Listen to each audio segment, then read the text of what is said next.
The rocking horse piece has the characteristic third beat accent, which is syncopated, and it has to be preserved throughout the whole short piece. I usually use a wrist forward motion on the third beat, so I don't get a very percussive hard strike on the third beat, because a rocking horse is kind of really rocking, and I don't hear accents on the rocking horse. Although there are accents, I think more of the leaning on.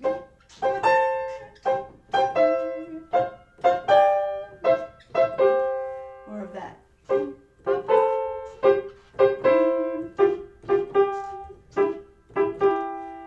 Now, what you hear at the beginning is the top voice coming out.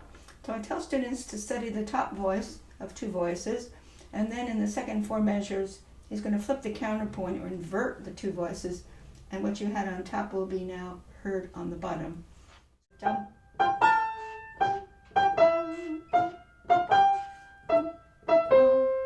he's going to turn it around, and the bottom voice will be what you just heard in the top voice.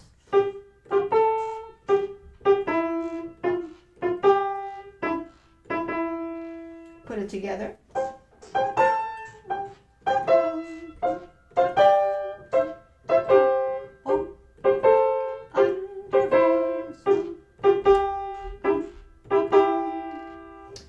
That's important, so the student hears what's on top is now flipped over and should be attended to. You should be able to be aware of that, no matter what you're going to add in the left hand.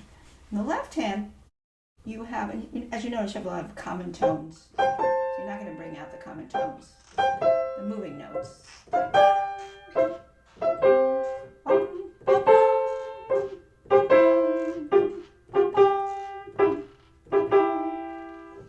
The left hand is going to have this, starting with little chromatic third here.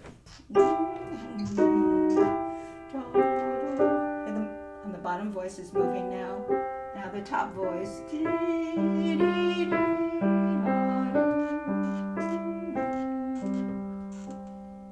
can see there's a little duet there. And here it sounds like three voices because you have the third here.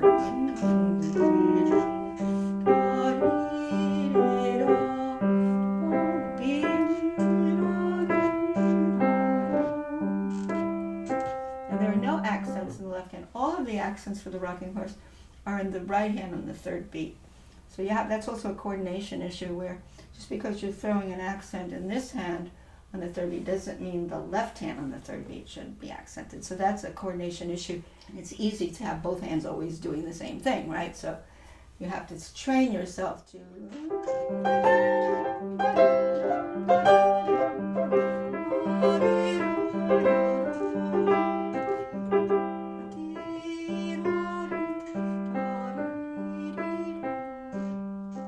Sweet there, and that little voice. By the way, that voice comes out.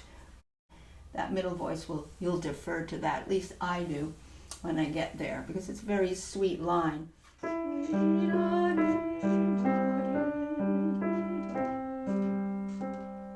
Something to practice. Tell students to practice that balance of those bottom voices, because you don't want the jabbing G's, the interspersed common tones, to jump out of the what's moving. And the next part, you're going to starting to creep up into eventually opening up into a very big double forte, but starting very quietly.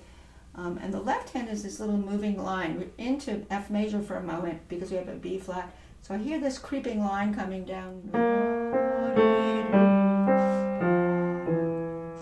And now we have, and this is going to be divided between the hands.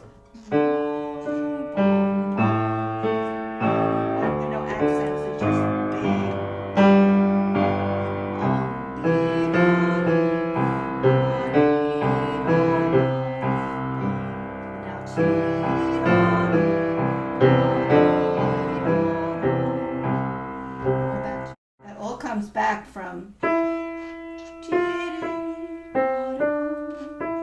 what you had way at the beginning.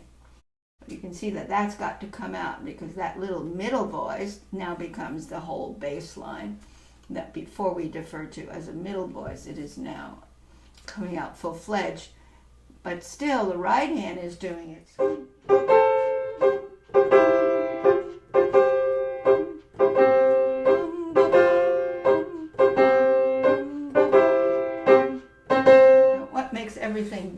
voice, you've got three voices, a three-voice chord doing what you heard before as two voices at the beginning. So everything is scaled way big for this climax, and it comes back to soft.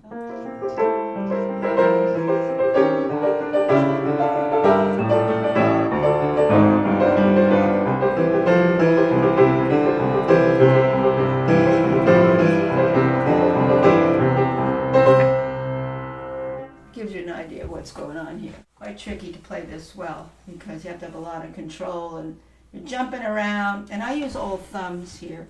Thumb, thumb, thumb, thumb, thumb, thumb, thumb. Two here, and parallel consecutive six.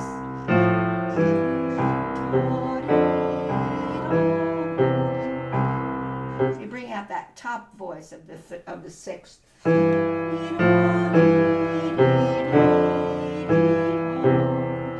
Make sure you don't hear too much of the bottom voice there. Of course it goes much faster, but this just gives you an idea of voicing, ways to practice. Of course I would do a lot of separate hands.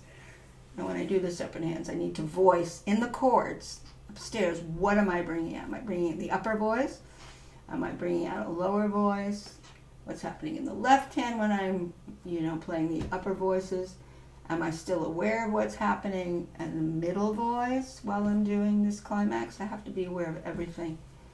And experimentation would be the best way to go.